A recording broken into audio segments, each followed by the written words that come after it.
yeah. Welcome to Achievement Hunting 101. Yeah, dig it. This is level 139. With us this week is brother KooshMoose. Your brother. And sister Matrarch. I'm impressed, actually. That I think the person you were impersonating is the person you meant to impersonate, so well done. Oh, yeah, who else did I be trying to impersonate? My accents are well better than anybody else's. Well, I hate to tell you this, that's not the best Dusty Rhodes I've ever heard. Well, let me tell you something, if you be my belly welly to the pay window. Absolute worst Borat ever. Wait, let me think. Haven't seen that one in a long time. Oh, my wife. Take her, please. Cheese. Also cheese. All right, well, the three amigos are here this week. We have two people playing hooky. Wait, what did you guys do to the not, youngs? Well, we have the 40-year-olds and Forever 39M, and that's it. No more youngs on the show. Until next week. Until next week. Yeah. Oh, okay. It's a senior week. Do we get a discount? Early bird special? I love a good buffet. Aw, remember buffets? I remember buffets. Oh, yeah, I took all the Slim Jims. Yeah, I took them home. They're all over my car. Yeah. Oh, yeah, Nate, I heard you took a journey to my planet, and it is a savage planet. Oh, yeah, what about it? Yes, Randy. Yes. So I played Journey to the Savage Planet. Now, I know Corey talked about this a while back. I normally look up the level number when I mention that, and I forgot to do that this week. I apologize. Thinking. He talked about how he went through with Skeptical Mario, or rather, Skeptical Mario went through and dragged Corey along for a ride, and Corey didn't quite know what was going on, and he's collecting things, trying not to die. That could be any episode where he doesn't know what's going on, to be fair. So I did not play from that perspective, so I can actually speak to playing the game as a single player. Wow. Yes. Novel concept. My first question was going to be if you actually played it or not, so now that we know, what'd you think? I absolutely played this game, and I played it single player for the most part. Wow. I started the game before there was a clock. I was like, oh, wow, okay, ooh, yeah, there's a lot going on here. I will play this later. And then, of course, we get the update saying that it's going to leave Game Pass. So that's when the clock really starts. So started playing this with that in mind. And just, I thought I had plenty of time. I still have a week and change to get it done. But yeah, it plays like Metroid Prime. So let's answer the question everyone cares about. Is it a Vainer? It is as much of a Vainer as Metroid Prime is. I also your Metroids agree, may vary.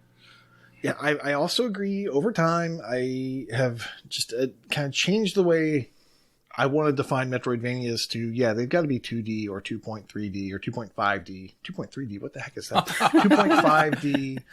Something like a Shadow Complex is a really cool spin on a 2D Metroidvania. That's really where I prefer them to be, but this does kind of follow that formula a little bit, and it really is like a funny Metroid Prime. Heck, you've got like a tether that you use to swing. It's just like you do in Metroid Prime in certain ways, and you've got certain guns that can open certain doors and things like that. The game is hilarious. You have got to take your time with this. I hate that it's on a clock. I hate that it's leaving Game Pass, and a lot of people won't have played it until they're just trying to rush through, because the comedy is so well done. There's emails, there's videos, there's just, your eco, I think it's EKO is your, kind of the person in your ear who's talking to you. It's like your computer that's like giving you information. She just rips on you all the time. Like when you die, she's like, stop dying so much. And she's got some great quips and things like that. And just the descriptions, you kick a bird and she's just like, oh, they're so cute. You just want to kick them. Like no one can blame you for wanting to kick that cute bird. Stuff like that. It's just very funny. If you pick at the very beginning, you have to pick a portrait that defines you. You take a little quiz, a little survey. I just picked, just whatever, just a person. Didn't really think anything about it. Apparently, if you pick the dog, because there's a picture of a dog, your character will like grunt and bark and make all sorts of like dog type noises when you get hit and things like that. So that's pretty funny. That's just like why they didn't have to do that. They did that to be funny. They did that just to put a little extra layer of polish on this game. So it's really well done and it's a fun game. I didn't run into any issues at all, I think, in terms of like the game hanging or stuttering or anything. So really good. As far as the achievements, to complete this game, you're going to need to play it through once, either solo or in co-op on the normal mode. And that's just go through unlimited lives. You're just running around. You're just having fun. And you can do that drop in, drop out. You can play solo. You can bring somebody in. They can drop out later and you're just playing it. Really fun. And something that I learned last night when I joined Mattism's game, because we read that it would be possible to get the difficult speedrun achievement by joining someone's game when they go in to fight the final boss. And if that's the only time you've played with them on a save, then you will get the speedrun achievement. And it worked. We went into the final zone. He scanned a couple things. I actually got achievements for scanning everything. I had not done that. I still have like 5 or 8 things I have to scan on my playthrough. And because he scanned them, I got those achievements to pop. Wow. Which was awesome. And then we go in there. We did the things we had to do, like slap each other, no problem. Revive each other, no problem. Play a game together, no problem. Everything popped like it was supposed to. Killed the boss. We got that achievement. No issues. As you're playing through, you're going to be, for the achievements, you're going to be finding these collectibles. And those are going to be earned towards the end of your first playthrough because, there's a lot of stuff to collect. Now, you will get helmet upgrades, and they will help you to find those things. There's like alien artifacts, and then there's previous explorer logs, and then there's a whole bunch of orange goo. And when you find the orange goo, you eat the orange goo. And the narrator is hilarious. Like when you're eating this goo, I don't want to ruin it. It's so funny. But finding all those goos, those are the most plentiful. So you're going to be finding a lot of those as you go along. When it comes to finding all of them, some of them are going to be tricky. And a lot of times there'll be a secret area and there'll be a different indicator. There'll be a question mark that pops up on your HUD and you'll hear like a little secret sound. And then you start looking around for something that's hidden a little more like dastardly than like everything else. Typically this means dropping off the edge of the map. Like look over at the map, look for a hook point that you can connect to, something like that in that type of area. And that's how you're going to find the collectible. It could be goo, it could be one of those logs, could be an alien artifact. But there's no helmet upgrade that helps you find the secrets. There's no map system, so you can't really look on a map and say, oh, I haven't explored this area or I haven't explored that area. So you are going to have to get familiar with the map and the zones. And you will, because once you're done all that, you need to play the game in Old Game Minus. And Old Game Minus means that you have limited lives. When you're out of lives, you die. They delete your save. So it's kind of a hardcore mode. You can get more lives in the areas. I think there's 1 life per area. There's actually videos that help you find the locations of those. And that's probably what you're going to do with your second or your third playthrough.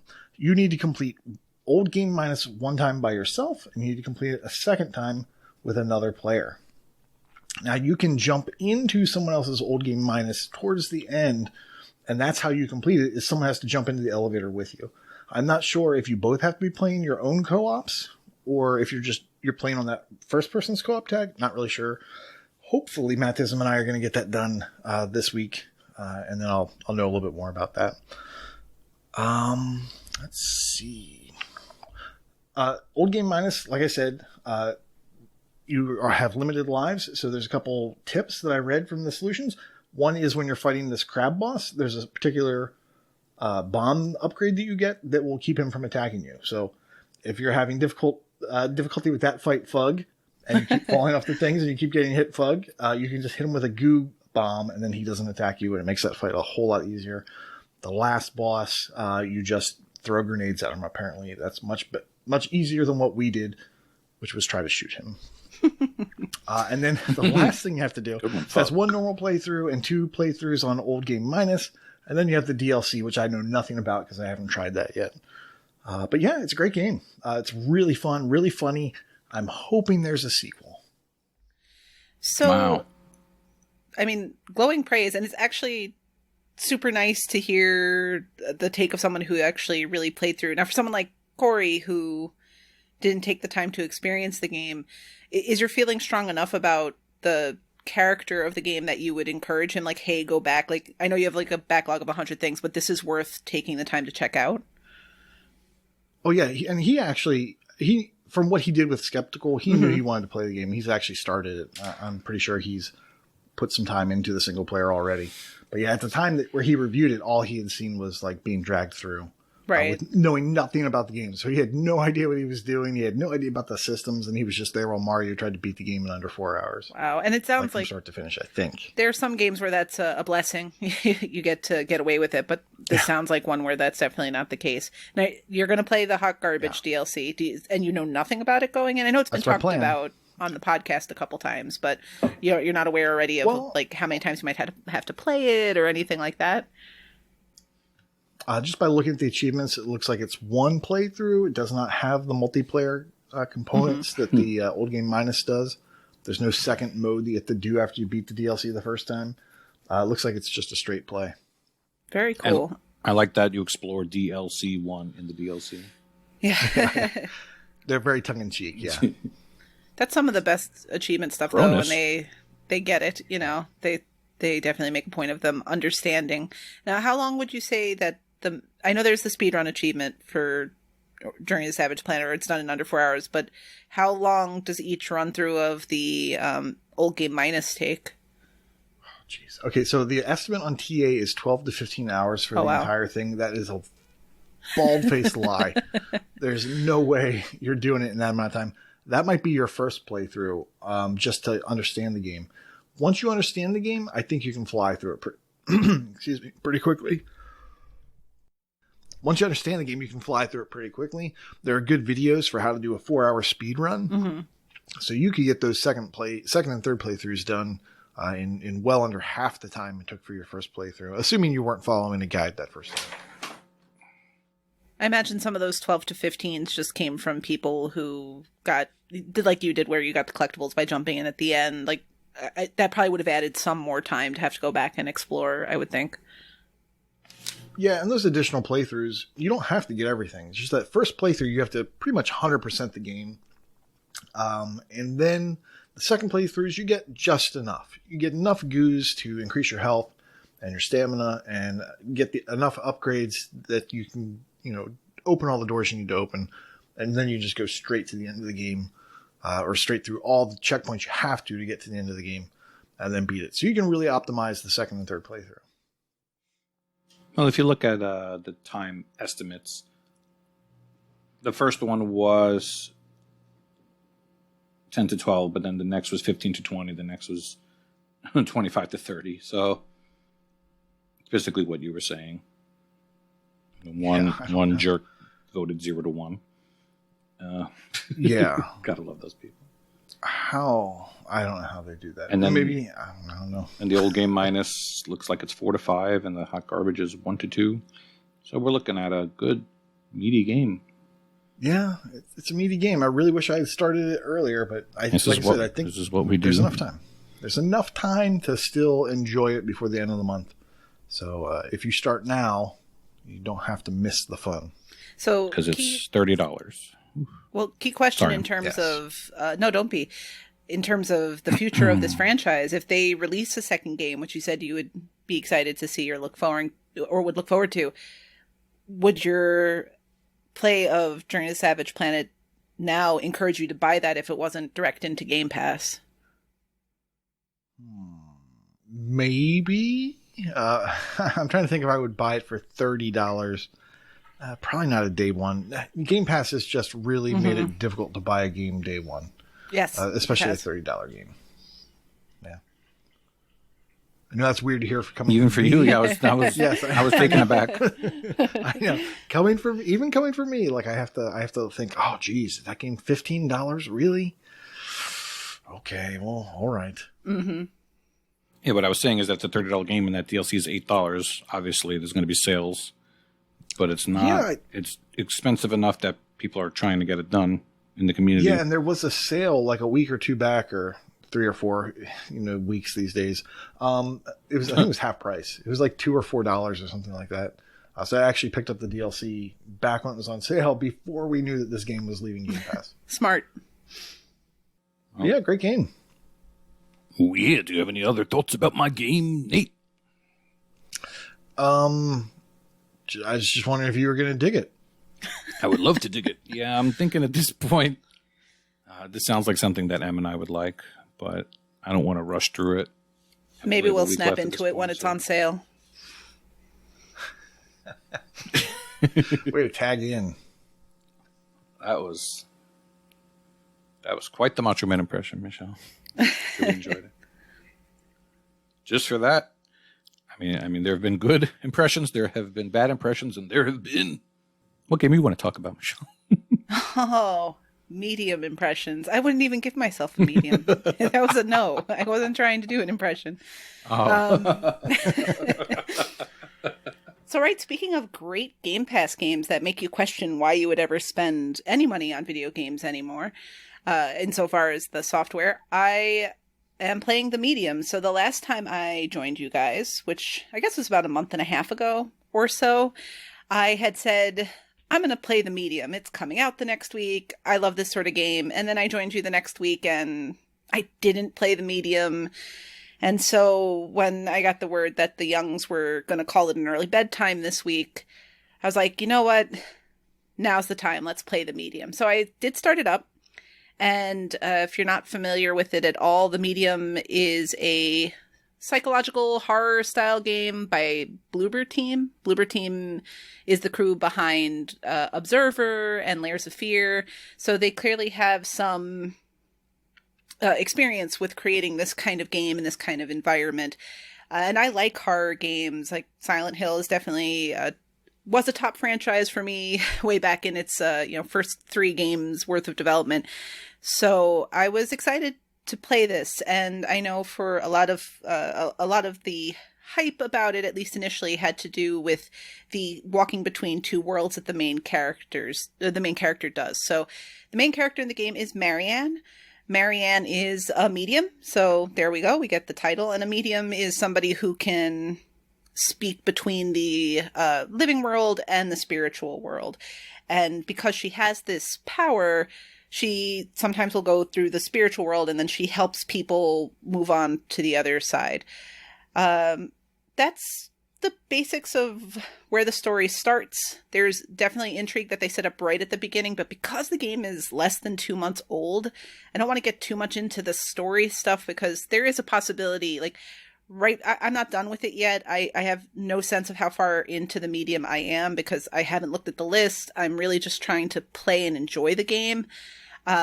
So I don't want to say anything, even with the early game stuff, that might be spoilery because it's so new. All of that to say, if you like horror games, it does scratch that itch. I'm not exactly sure what I was expecting in terms of gameplay. There's up to the point I'm up to, literally until the point I played right before I got on the podcast today, it felt a little bit like the most in-depth in terms of development walking sim I had ever played. Because it was still a lot of walk to point A to point B, press X to interact with this thing. Very, very mild point and click kind of things where there's never more than 3 items in your inventory. But the part of the game I just went through before I jumped on the call, I was running away from this horrible hell creature and getting really sort of amped up about doing that. And you both have played Batman Arkham Asylum, right? Yes. Mm-hmm. So you know how the Scarecrow scenes are right? Oh, Where yes. you have to kind of hide behind things so that he doesn't see you. Unfortunately. I'm up to a part of the game that has a similar play mechanic. It's not on that sort of rails the way it is in Arkham Asylum, and I'm not meaning to compare the two because I haven't gotten through it yet.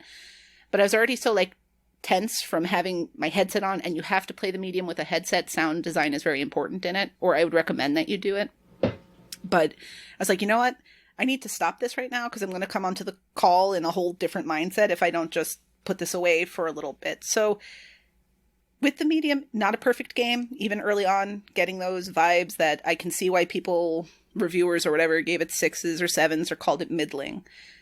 But if you like horror type games, it scratches that itch. It's a perfect game to turn all your lights off, put your headphones on, or if you have someone else like that in your house that is cool with horror games and will want to watch, to sit there and watch you play through it and kind of get the experience of it.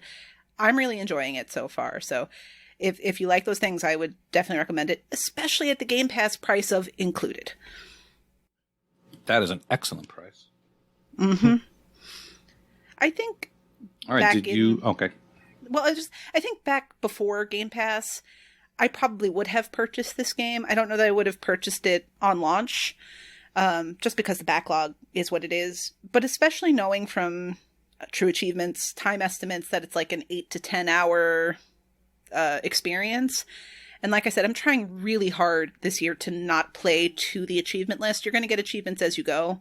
So if I miss something early on, if I love the game, I'll replay it. If I don't, it's okay. So I'm enjoying the experience of it. And I think I again, wouldn't have bought it at launch, but probably later on I would have bought it and played it, I'm sure. So Michelle, I've seen some people complain that this game is Series X only. From what you've seen of the graphics and the sound and everything, do you think this is something that's really takes full advantage of the series hardware, or do you think they could have done this on the normal X? So my honest answer is I honestly don't know. If you're just looking at character models, it doesn't look like anything super refined or super polished. But when the main character, moves between the spirit world and the living world, the game, I believe, is actively rendering both worlds. So the character is moving the same, but the way that the backgrounds move and interact with things, like that's all being rendered in real time at the same time. And I think that's what makes it Series X. And I'm not really technically proficient enough to know how accurate that is, but that's accurate. That's what I remember reading or hearing about the game. That's why it could only be on Series X, because they were doing two completely different environments at the exact same time. Right. And so as someone who's a layman about that, it might look like, obviously it's a set of polygons and then there's skins over it, right? And you know, how hard is that to do, to render twice? If you're playing a multiplayer game and you're doing split screen, isn't that something similar? I don't know. And so I can understand why people who see the game would think that, because again, in terms of the character models and the backgrounds and things like that, it looks good, but it doesn't look like super phenomenal. But both worlds do move at the same time. I've seen no jankiness or tearing or any of that sort of stuff. So I get the criticism, but I think the criticism comes more from not knowing how the sausage is made, so to speak, and just kind of seeing the pictures, and that's it. Now, are the worlds exactly the same? Is the geometry exactly the same? Because I thought I remembered hearing that, like, in one, in the spirit world or whatever, there would be a door behind a wall, or like where in the real world there's a wall there, but in the spirit world you can walk through that. Right. That's what happens. And what will happen is in those instances, your character is not moving through both worlds simultaneously all the time. So what will happen when you're in these situations where she's walking between the two worlds? You can do what's called an out-of-body experience. And the way that works is you press and hold the B button, and Marianne in the living world will stay still, while Marianne in the spirit world now can move and manipulate those objects. But while that's happening, you still see the living world. That doesn't just go away. It's still there. And I guess it's rendering, and anything that's happening in the background is still happening and that sort of stuff. So it is doing that. If you're walking through places where you're able to just walk through both, it's the same. They look visually different, but the interact points and everything is the same. But I think I'm just coming to the end part of the game where they've stopped tutorialing the different things. So like I just said, there's the out-of-body experience, which is holding B button. There are not ecos, but there are echoes in this game where you can press and hold the left bumper, and you can manipulate an object and you'll see a little tear in it. And once you manipulate the object to that point, it will then cause some dialogue to happen to explain what happened around that item. So I'm just getting through the point of the game where they kind of have finished the hand-holding and have started some of the more interactive elements. So I think I haven't gotten to a point where I've really seen that yet. And maybe you don't, and maybe that's part of the complaint. But what I'm seeing, it's doing well. But I do get the criticism. I understand where it's coming from. I don't know that it's fair, though. Yeah, I was tempted to buy this game before we knew it was in Game Pass, just because it was like, oh wow, that thing it's going to be the first game to really take full advantage of the new hardware. This is really going to be the very first game to show off what it's capable of doing. And then they said it was in Game Pass, and then it was a horror game. I said, okay, well, number one, it's a horror game. I'm not that excited. Number two, it's in Game Pass. There's no rush. So. Yeah, if you don't like horror games, it's very good, but it's not so good. Like, I would say Silent Hill 2 is so good that even if you don't normally like horror games, you should check it out at some point, because it's kind of the paragon of the genre. I don't know that this elevates to that level. I'm not done, so it's hard to tell, because some of the deal with these horror games is what's the feeling you're left with after, right? Like, I don't love jump scares. I like psychological horror where you're more unnerved. And I think that's why I liked Layers of Fear so much. It had some jump scares, but mostly it unnerved you because they were really good about a really loud crescendo and noise, and then nothing would happen, even though you were anticipating that. And this game, definitely, you feel that DNA from Bloober Team in terms of how they frame that sort of stuff. But yeah, if that's not your genre, this isn't going to change your mind. And I don't know yet that it gets to the level of you should put aside your dislike of horror games and make sure you sit down and try this one. Yeah, I think the trailers and all the preview material made it look like Control. I was like, well, I love the 15 minutes I've played of Control. So yeah, I can see it in terms of the aesthetics that it looks that way, but it definitely doesn't share that gameplay. What about them achievements? So like I said, I haven't looked at the list. There are some things I know about it generally from what I've earned in it so far. And I want to say, you'd think I would have this pulled up, and I did. I think I have 17 of the achievements in the medium, and that's just from natural play. Right. There are collectible achievements, and that's obviously where people get held up. People don't want to do more playthroughs than they have to. If you have an achievement guide, obviously you can get through this more quickly. So one thing I fear, for example, with regard to this is, like I explained earlier, how those echoes work. The first time that was really tutorialed to me that I saw was after the intro segment. But I've played enough of these games to know what to listen for. And very early on, there's a picture you pick up, and I heard this crackling. I'm like, oh man, there's something up with this picture. But then I'm thinking, well, it's raining outside and maybe I'm just missing the noises. Now that I know how these echoes work, I think that might have been an echo. I don't know for sure.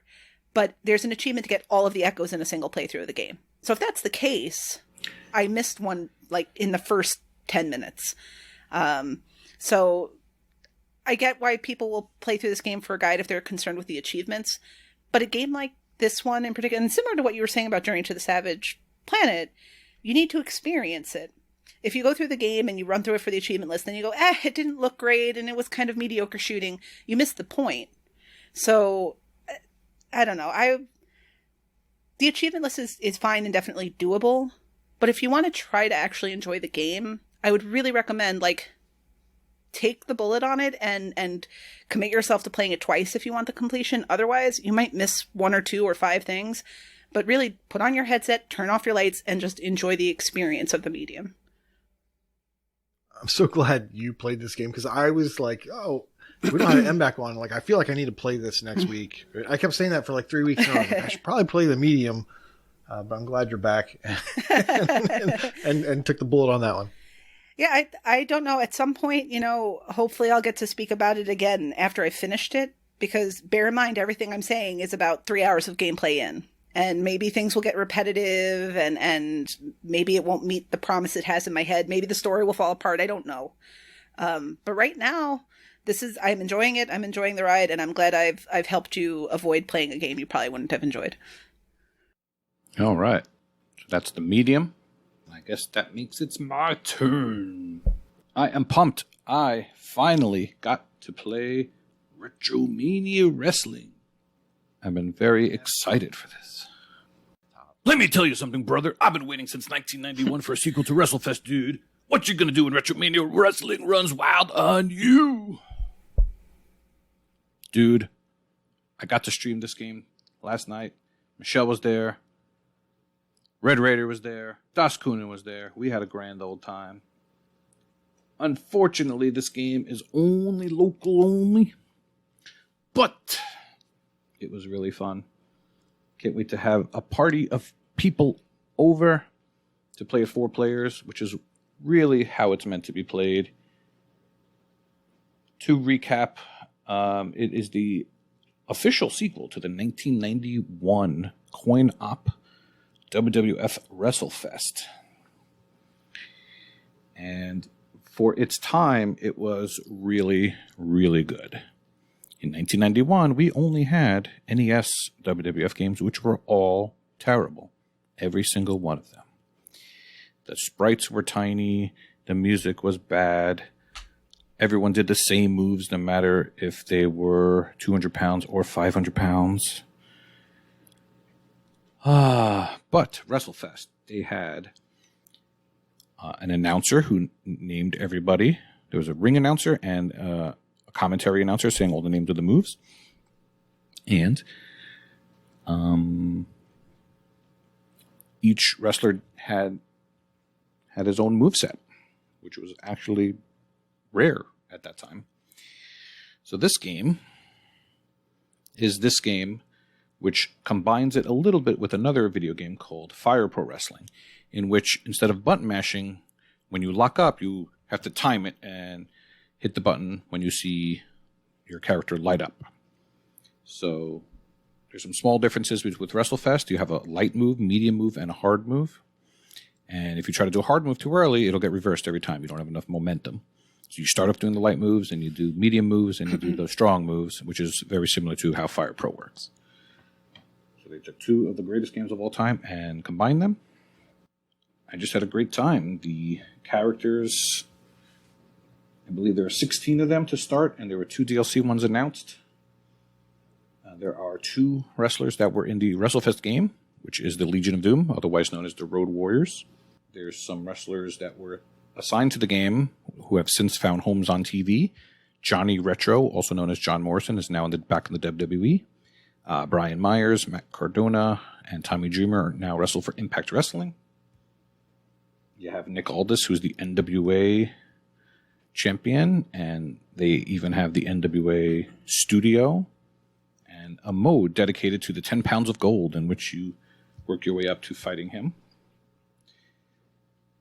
There's a story mode as you play as Johnny Retro and you work your way through. I started this last night. I look forward to continuing it. And there's all kinds of modes. There's cage matches. There's Royal Rumble style matches.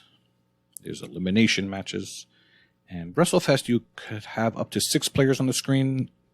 And RetroMania has 8 people on the screen.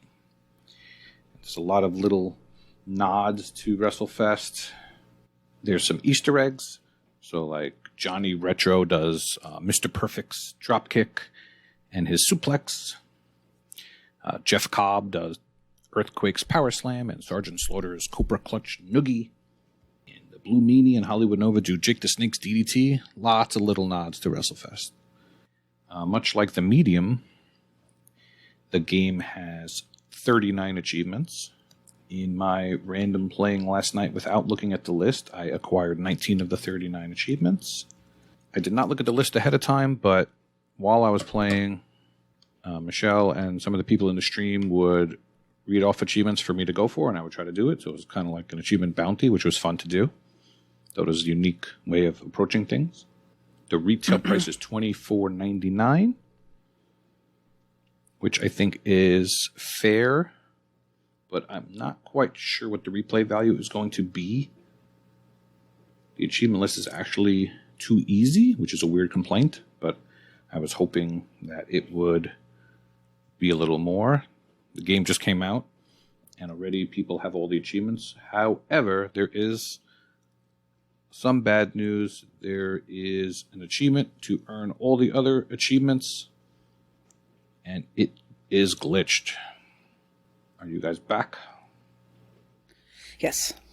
So, okay.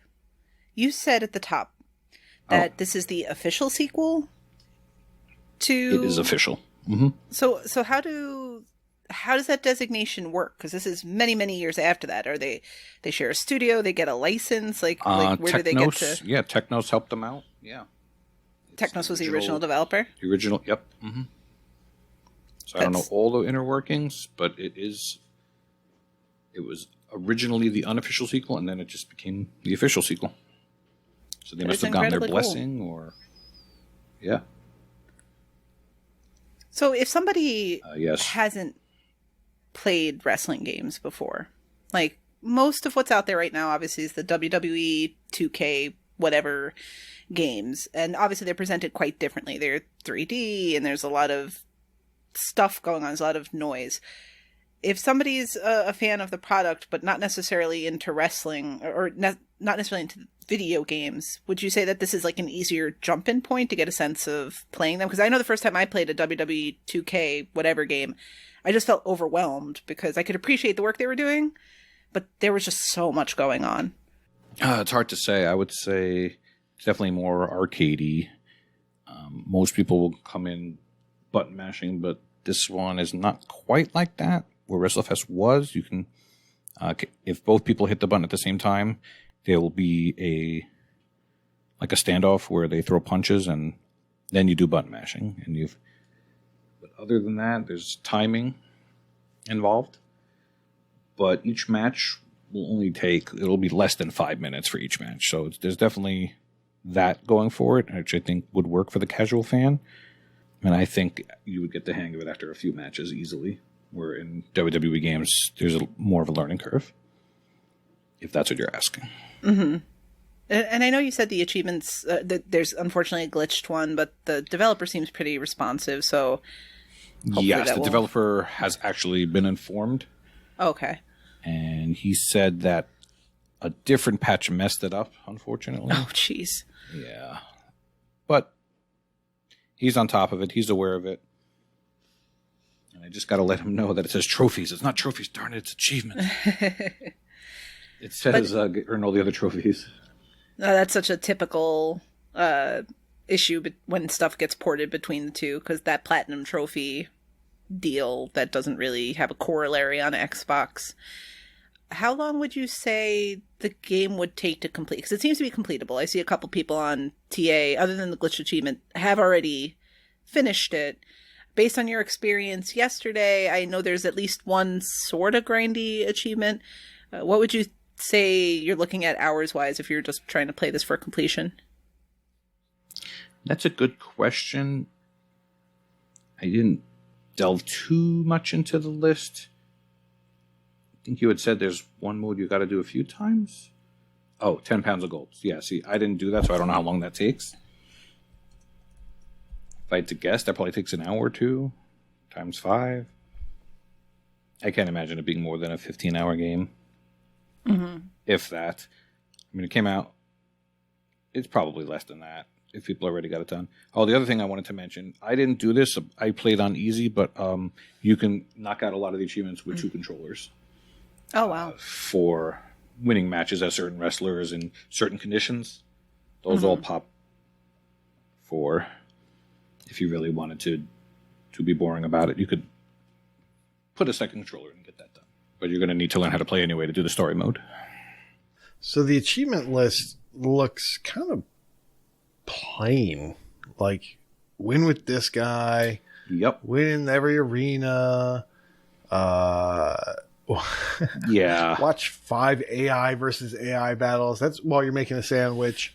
I assume it was. It's in parentheses. What it's a would tricky be, one. It's a 2 ratio.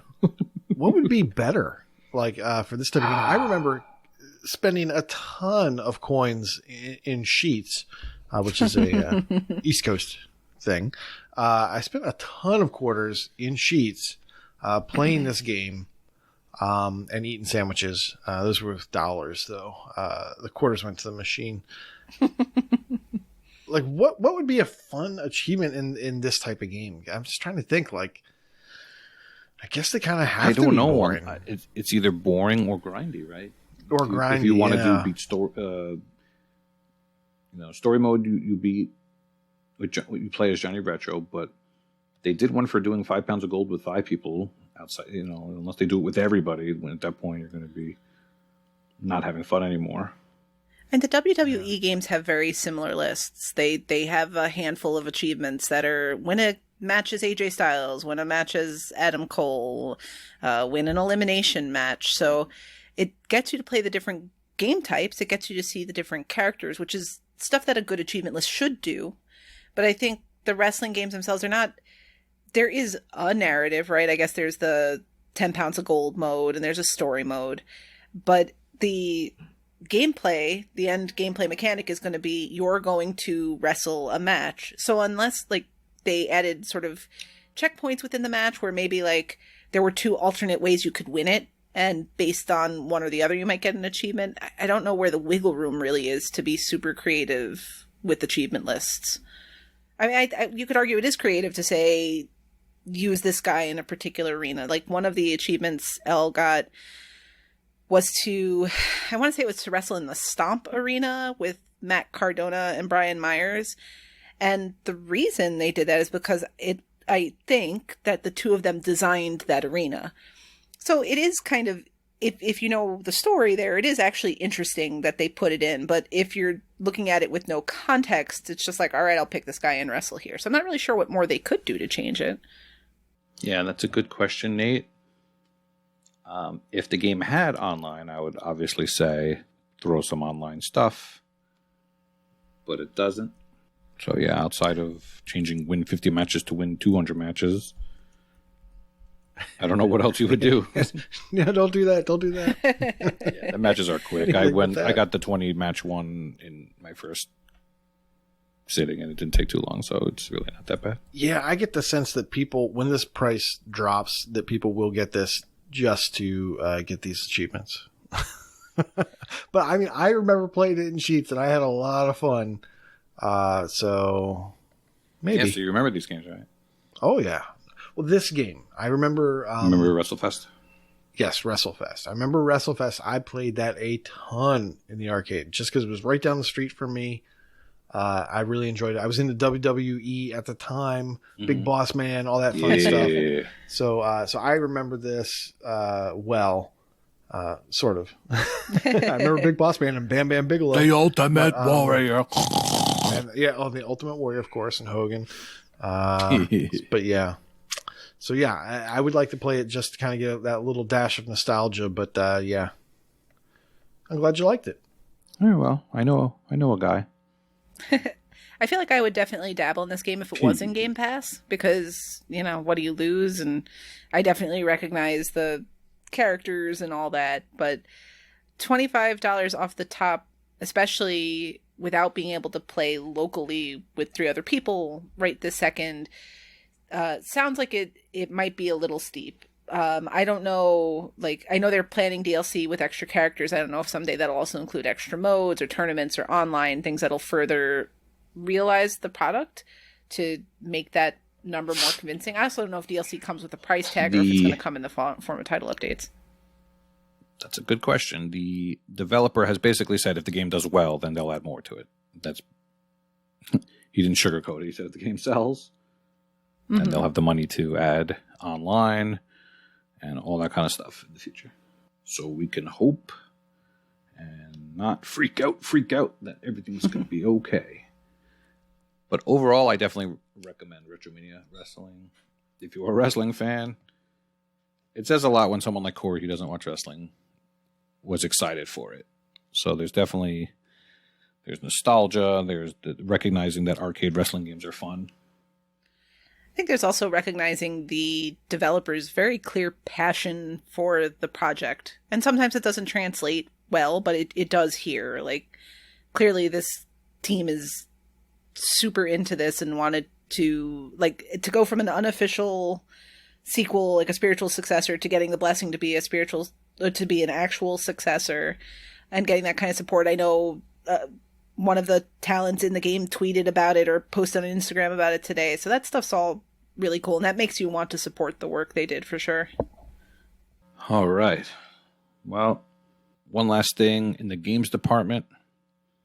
The three of us have been blessed by community member Nightwolf, in which he, out of the blue, threw in the Discord, does anyone need help with this Gears of War 4 achievement? Let me know and I will help you. I have a checkpoint. And we're like, oh, okay. Mm-hmm. That sounds good. The name of the achievement is probably a little bit spoilery, but I will say that it's out there in the open. But anyway, it is a DLC or a title update achievement, right? So it's not mainlist. It is an achievement that has a whopping 8.5 ratio, because Gears of War title updates have ridiculous ratios. But anyway, he helped. I believe he helped Michelle first, and then he helped me in the same sitting. Did you have any experience with him, KooshMoose? Yeah, I saw that he was offering to give this one away, and I said, you know what? Who am I to say no? So I had already started Gears 4.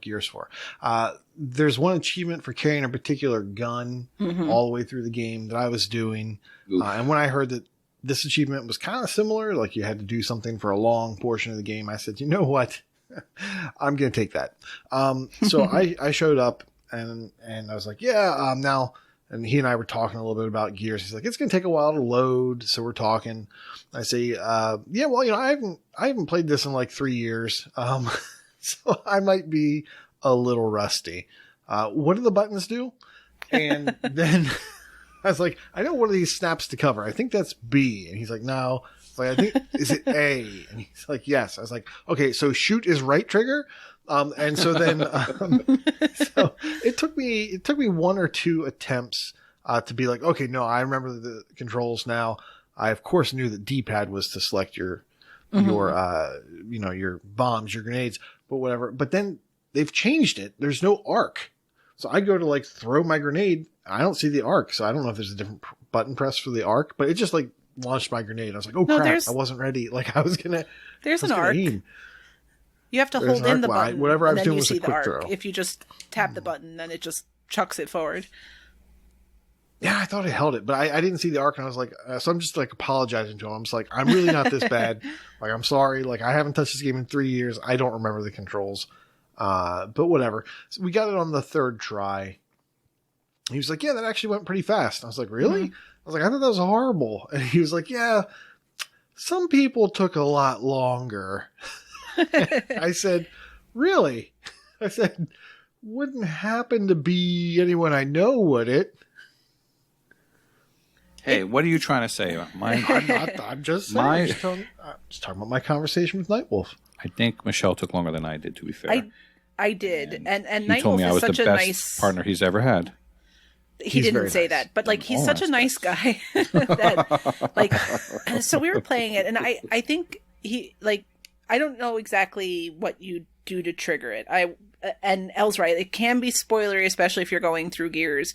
So it's sort of a callback scenario. And the Easter egg is triggered by shooting headstones. And Nightwolf does all that work. He literally says, snap, like, throw a grenade into the E-hole here, snap into cover there, and then if you can, shoot the grunts coming up the stairs so they leave me alone. And if you can't, that's okay, I'll take care of it. And I don't know what was happening exactly, but he kept saying, he's like, oh, maybe I'm just not shooting the headstones enough. Like, he was totally taking all the blame for it not working. I don't know that I could have done anything differently either, but he was just so nice. Like, no, it's me. I didn't shoot this long enough. I'm like, oh, okay. And then after he helped me, and it probably took us like 6 or 7 tries before it triggered. And then when he helped out, I think it triggered on the second try. I think they maybe had 1 death, and then it was fine after that. So I'll vouch that L was not the worst person he helped through this particular achievement. I was also not the first person he took through, so I benefited from previous plays, I'm sure. Exactly. Yeah, I mean, that's awesome, though. He just stepped into the community, into general boosting, and was like, hey, I did all the work for this achievement, and we figured out that I could just invite people in at this checkpoint, and you'll get this achievement, too. So that's... People are good about that stuff in the community. And Nightwolf, I don't know if Nightwolf is fairly new or just didn't speak a lot necessarily because so many people are, coming at various times. I don't keep track of all that, but that was awesome and just super cool guy and really helpful and really patient. So definitely appreciate him just offering that help to everybody. I'd also like to thank community member KooshMoose for helping out Mental Knight 5. Mm-hmm. He had a request. He needed somebody to help him do Are You Smarter Than a Fifth Grader? And I think it was Triple Triad 777 showed up, and KooshMoose showed up, and they helped him knock out this achievement to basically continue dominating Chewy in the Chewy's Kentucky Fried Chicken Challenge. And so he was just laying it on thick. And then when that was all done, well, first of all, so spoiler alert, I'm KooshMoose. And in order to get into this, like, he had to ask me like 3 times, and it was on the weekend. Weekends are hard to get there. And so like I said, well, give me a little bit of notice, but then I was doing some work around the house. So I didn't get his message for like 2 hours. I was like, oh, I'm sorry. And I thought we had like 4 people lined up to do this. I didn't realize it was him twice and somebody else and then myself. So it took a while for him to get in the timing right that would work for me, which is, I apologize for that. And then we finally get to do it, and I go, oh crap. He's like, are you in cahoots with Chewy? Are you doing this on purpose? He's like, it seems like you're doing this on purpose. He's like, if you're not, it's like hilarious. And I was like, yeah, it's hilarious because I'm not intentionally being this inept. And I said, you're not going to believe me. My 360 will not open. So oh my god! I was like, hold on. I'm gonna go get a paperclip. Couldn't get a paperclip. I could not find the paperclip that I have to open my 360. So I'm like, all right, I'm gonna use a twist tie. Tried to use a twist tie. It's not strong enough. It bent. I was like, oh crap. I go look for a needle, like a threading needle. It's too big. It won't fit in the hole. It looks perfect. I'm I'm running around the house just like I'm going out of my mind. Toothpick. I found a toothpick. Toothpick was perfect. It opens up and I tell him, I was like, I'm so sorry. I'm really not doing this on purpose. I was like, I'm going to tell this story because it was so troublesome for you. I apologize. So so we got that done, knocked it out, and like, it was pretty easy. Although to be fair, playing Are You Smarter Than a Fifth Grader with people watching is very intimidating. It's very stressful because you don't want to get that question wrong and look like a moron. And luckily I didn't, because they had science as a subject, and I'm kind of okay at the science. So so I got my 5th grade science question. It was actually a 4th grade science question, but I got it first try. Strange flex. So we did that. And then I was like, hey, since I ruined your day, is there any other game I can help you just kind of stick it to Chewy with? And he said Big Bumpin'. So we popped in Big Bumpin', and we got an achievement in that. First time I've ever played it. So that was fun. Oh man, those were fun little stories. Big Bumpin' is great. That was the precursor to Rocket League, man. It's awesome. I kind of forgot that it was bumper cars. I think I knew that from the cover, but like it just never clicked. So at some point, I think we're gonna get a 4-player together to try to knock out that game. Used to play that for fun, not for achievements back in the day. The hockey mode, Good times. I play I it. never- That's a good community game. I never played that one. Well, that was one of the Burger King games, right? So good. Yeah. Yes. Yeah. Yes. So for anyone listening who doesn't know, because those King games were already 15 years ago, so Gray Shark was all of 1 year old when this was happening. But yeah, they released 3 games, and you could buy them. I think if you got like a Whopper meal, you could buy them for like $5 or something. Does that sound familiar-ish or right-ish? I think that's about right. Yeah. We had a trivia question on one episode about it. I remember. Maybe it was $3, and I seem to remember though that there was controversy over the answer. I remember people feeling like that's not what I recall. But yeah, Big Bumpin' was one of the 3. Sneak King, which is the only one of the 3 that I played, and I don't recall. Pocket Bike Racer. Pocket Bike Racer. So Big Bumpin' I hear a lot of good things about, but it's just not something I ever had the opportunity to play. Yeah, there's one achievement for in this one game mode for not touching the puck. Like complete the game without touching the puck at all. Mm-hmm. That's impossible against the computer because the computer is just like spastically like knocking this thing everywhere, and like just trying to dodge it would be impossible. So now that it's on my tag, technically it's not on my tag. I didn't earn anything. It would be great to finally get that done. Yes, they were. Sounds like Elle is willing to help you. Yeah. The answer. I know another guy that needs some of the achievements. So is it KooshMoose? I was going to say Mental Knight, but yeah, KooshMoose also needs it. No, only people that are smarter than a 5th grader can play that with us. Sorry. The answer is $3.99, by the way. If you bought a value meal and spent $3.99, you could get those games. And the coolest thing about those games is they worked on both the regular Xbox and the 360, which is still, I think, the only games that ever did that. It's impressive. It's so cool. I'm reaching to my wall of 360 games here. See if you have it. I wonder if Corey's calendar is still on the floor. I think I bought it for $1 at GameStop. Like all 3 of them, were $1 each. I think they throw them in with purchase of anything at this point. Yeah. They just throw them in. Yeah, they used to be in that like throw them pile at you. of They literally throw them at 39 you. cents. Yes. Yeah, this is throw them at you. King. If you promise not to sue them, you can keep it. Remember when games came with instruction manuals? This one did. I mean, I actually you have give the Bumpin'? gift of beef. No, this is Sneak King. That game's solid. Hey, I have a 48-hour free Xbox Live Gold trial. If somebody listening to this wants to PM me, I'll give you the code and you can see if it still works. All right. Send her 48 ducks. And you can have I actually, speaking of Xbox Live Gold, I guess that name is passe now. A newsquay. Very nice, Michelle. A network. Yes, Xbox Live is now been rechristened Xbox Network, and the number of people who care are... Oh, my poor tattoo. Oh, no. Oh my God, you do have a tattoo. It's my face tattoo. That goes with your Bam Bam Bigelow head tattoo.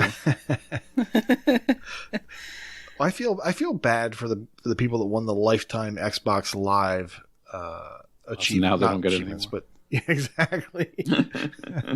Poor Stallion. Yes, I frequently feel bad for Stallion. It strikes me as funny, and maybe I'm misinterpreting all this, right? But when the Xbox One was released, the logic, if I recall correctly, right, was because it's going to be your one-stop shop for everything. This is going to be your Netflix box. This is going to be your video game box. This is going to be your Blu-ray player. You're going to watch your cable through here. And because of other reasons, not that specific thing, people really rejected this concept, right? My video game console is my video game console, and Xbox is trying to do too much and this, that, and the other. And then, I mean, isn't rebranding Xbox Live to Xbox Network kind of like your Xbox stuff is everywhere? It's like the same thing, but just the Xbox portion of it. So, like, this move is not It's not like Xbox hasn't laid the groundwork for being more of an all-in-one services provider, and viewing their game product that way is better for us, right? Because xCloud and game streaming and all that stuff. So it's just the name, right? Yeah, I mean, I guess they're saving money on T-shirts and things. It's no longer Xbox Live Network. Now it's just Xbox Network. You don't think know. they're going to produce weird. Xbox Network T-shirts? Come on, rebranding now. is important, Michelle. New marketing opportunity. Rebranding is important. Look at all the fuss Mr. Potato Head caused by just going to Potato Head. What do you think that does, though? Not to Potato Head, but like to the Xbox Live subscription, right? Like, do you think some of this might be it gets a mustache, gets a bow tie. Right. Purse. And that's but it. I mean, the rumor forever, right, has been that the idea eventually is to phase out just Xbox Live because they want everyone to be on Game Pass Ultimate, right? So do you think that's part of this direction? Is you can't get an Xbox Live subscription anymore. It's dead. It as a name, it doesn't exist. So is this to pivot? Maybe. To that sort of thing where there's no Xbox Network subscription because that's just this nebulous concept of the Xbox suite of games and services.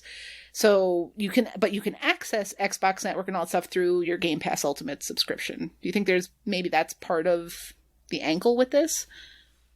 That's interesting. Yeah. Maybe just let's not make it insidious. Maybe it's less confusing that way. If the thing that you always used to do is gone as a label now, and now it's just you have Game Pass. You have Game Pass Ultimate. Mm-hmm. Maybe. Yeah, I mean, it is a little it's confusing to us, right? Sometimes as people who play all the time, like these differing networks. Most of us are just Game Pass Ultimate subscribers. But imagine someone stepping new into this ecosystem, and it's like, well, you have options A, B, and C. And I don't even think that it's like an insidious thing necessarily. It's just the simpler you make it, the easier it is for the consumer. So it may not be a bad idea, even if that means you're paying a little more for your monthly service, which is amazing and totally worth paying for. Speaking of something that's going to be paid a lot for, maybe, allegedly. We don't deal in rumors here, but with all the trouble we've been having with Discord tonight, well, Microsoft is apparently rumored to be in talks to buy Discord for more than $10 billion. It's billion with a B. So, are we going to get achievements? Well, they sunsetted app achievements. I think we're beyond that now. We need Discord achievements. Should be challenges. Oh, maybe. I think we still have challenges.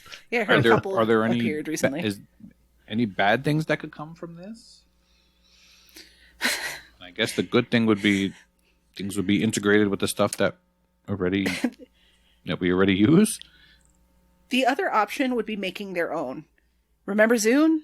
Remember Mixer? Yeah. Sometimes it's just the better policy. Remember Xbox? Oh, wait. to buy into what exists and what's successful. I don't know how I feel about it from a company spending money point of view. I don't imagine anything substantial will change with Discord. It's sort of like when Microsoft bought Minecraft, right? And there was this initial sense of, here's big bad Microsoft coming in, and you know what happened with Minecraft? It's still available everywhere. I don't think that much will change with Discord. Maybe there'll be some better integration with Xbox, but I don't know. What about Nate? Do you have any sense that anything would change if they do that? I don't think that anything will. I mean, they got a lot of flack.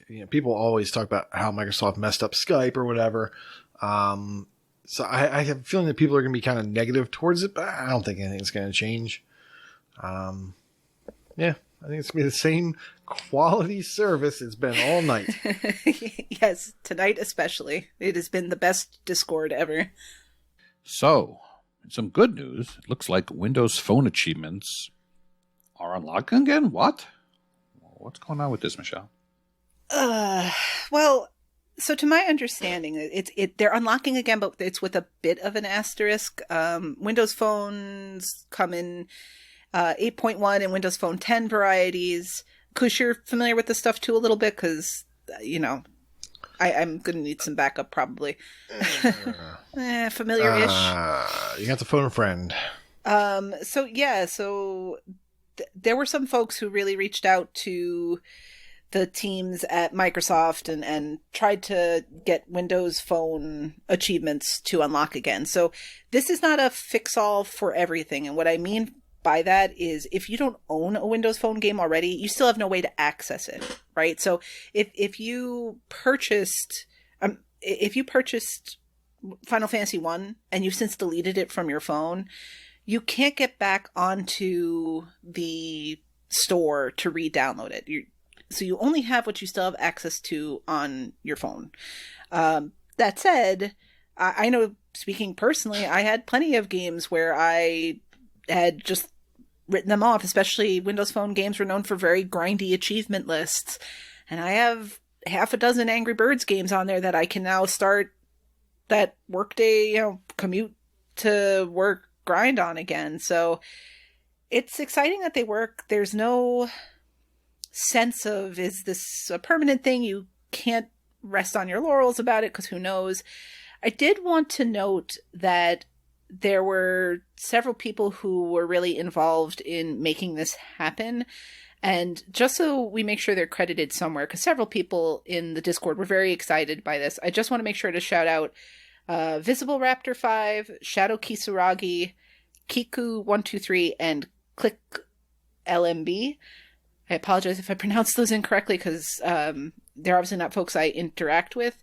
But these are folks that really reached out to Microsoft and did a lot of the legwork to get the achievements to work. So if you have a Windows Phone and still have games downloaded onto it, especially if it's a Windows Phone 10, I think 8.1 is having some issues.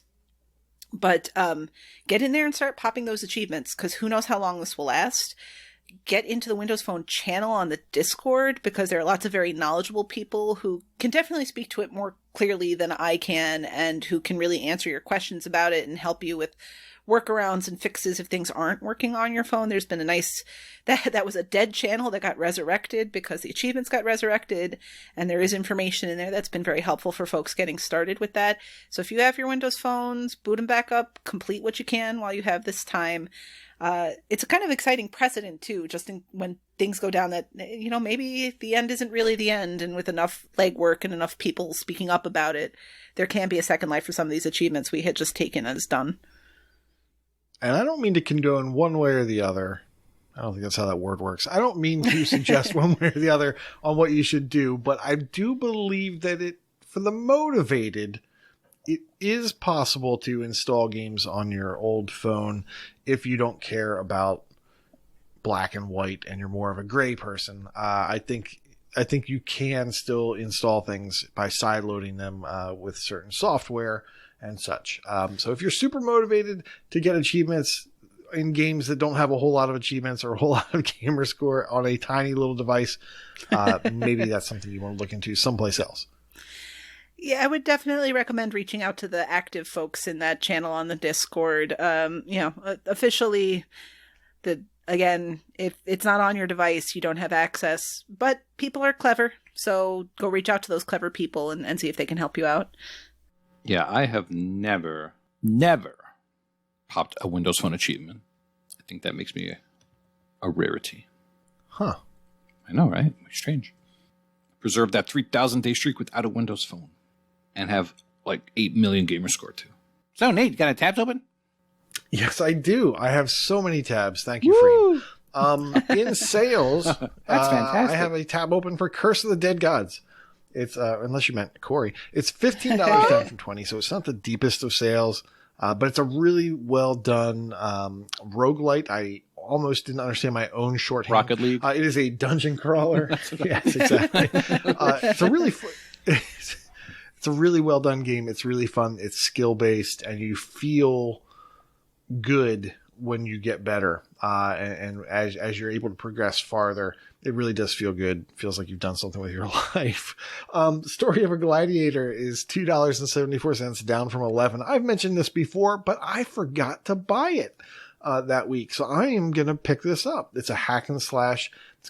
It's the rarity. It has 1,200 gamer score because of a title update, a free title update. So it's even better than 274. What a value. Another game I'm extremely interested in. I've never played it. I don't have very many friends that have started this.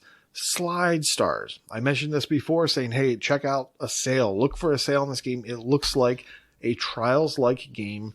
It looks a little bit more accessible. You're basically on all sorts of manner of flotation devices going down a water ride. So, like, imagine Trials, but you're on a inflatable duck or something like that. And you're just doing these things. Now, there's a little bit more back and forth, it seems like. It looks like you can change your direction, whereas in Trials, you're pretty much going left to right, and you're just controlling, your angle that your bike is at.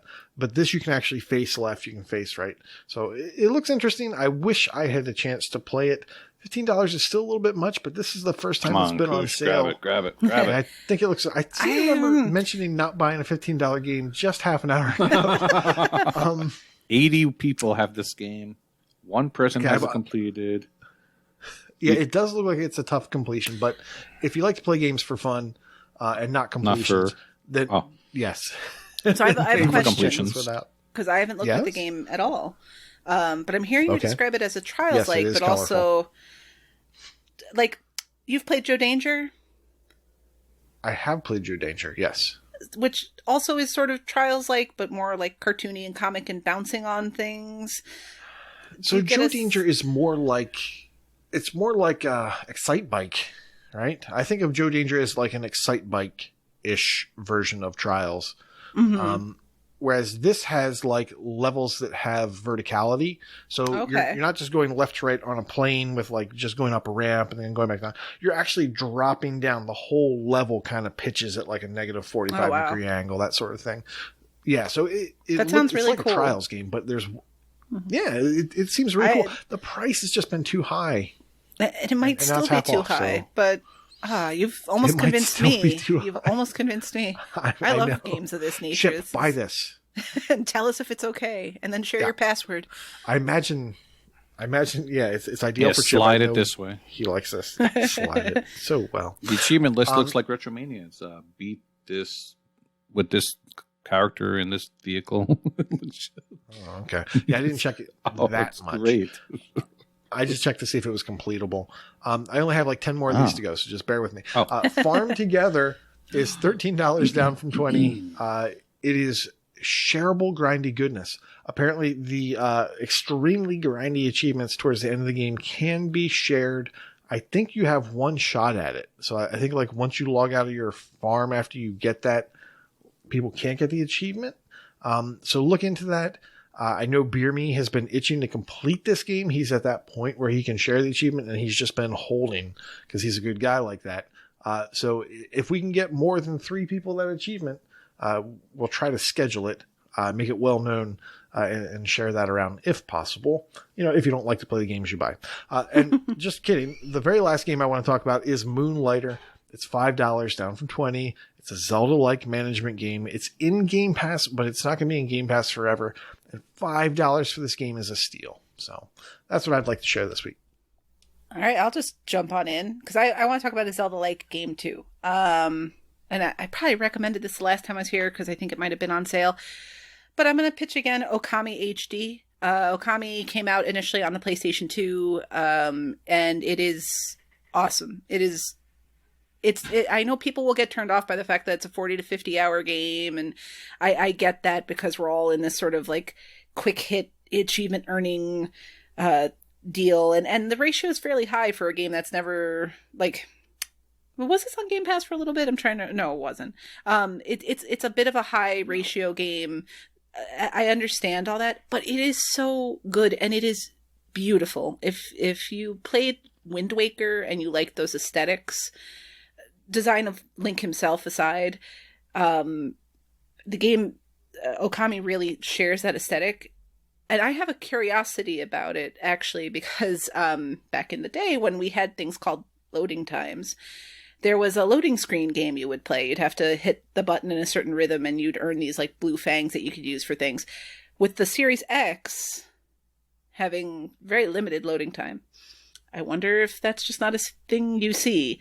But I strongly recommend Okami HD anytime it comes on sale. It's $9.99 down from $19.99.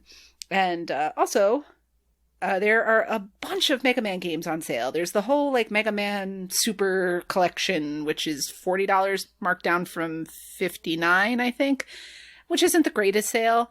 I just wanted to specifically point out Mega Man X Legacy Collection, mostly because the soundtrack in Mega Man X1 is my favorite, and hearing it through my Xbox headset, if I ever get that new Xbox headset, thank you GameStop, is something I'd look forward to doing.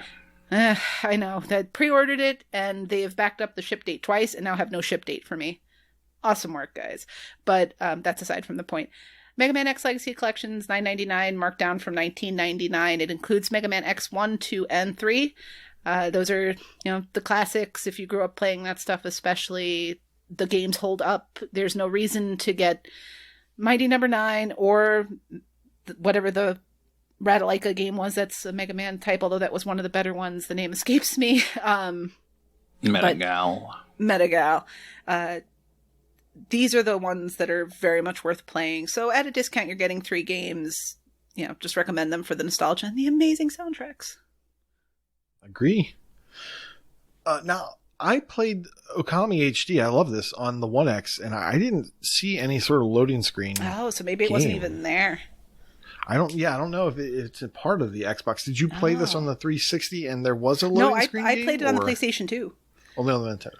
Oh, PlayStation 2. Yeah, I don't think that made it into the Xbox. I could be wrong. Oh, wow. Well, that's really interesting. I mean, the game, all things aside, it's a wonderful game. It's a great game. It's beautiful, it's a great game, yeah. And it's worth every bit of that 40 to 50 hours. Like, the experience of the game. And if you have, like, I don't know, younger, not super young kids, but if you have that 8 to 12-year-old, like, there's nothing in the game that they can't see or can't, like, experience. Like, it's, I can't say enough good things about Okami. I didn't realize you had played it as well, Nate. Oh, yeah. Yeah, no, I liked it. I've purchased this game at least 3 times. Surprisingly, no one. I got it for the DX. But have you played it? N64, whatever. And then I finally played it on the 360 or Xbox, actually, the X1. Yeah, it came out in 2017, the yeah, HD remake. I think it came out on the PlayStation 4 sometime ahead, and then eventually made it over to the Xbox. I mean, if you thought it was pretty on the PS2, probably would look really pretty in HD. You know what? As actually somebody... I definitely own it there, yeah. Somebody in one of the reviews for the game stated, it's just... The look of the game itself has a sort of timeless quality, so you might get some smoother edges or something like that. But it's almost like when you're playing a cel-shaded game. It has that sort of effect to it where it's stylized. Like, Rayman Legends is going to look like Rayman Legends no matter which one of the consoles you play it on, because the nature of its development doesn't need sharper polygons or anything like that. And Okami HD is similar. It, again, might look sharper, but I don't think you'll see, like, a massive difference in how beautiful it is. I would hope that like auto HDR or something really makes this game look even better. I would hope so. For what it is, it's a great game. Yeah. But it looks great without it. But yes, it might bump it up. It probably does. All right. I have some recommendations. If you like video games, I would pick up Ultimate Chicken Horse. Devin's favorite party game. It's a good party game. From time to time. You can get all the achievements with some time putting into it. You could do it online. You can do it locally. And that's great because a lot of games these days you can't play online. So this one you can.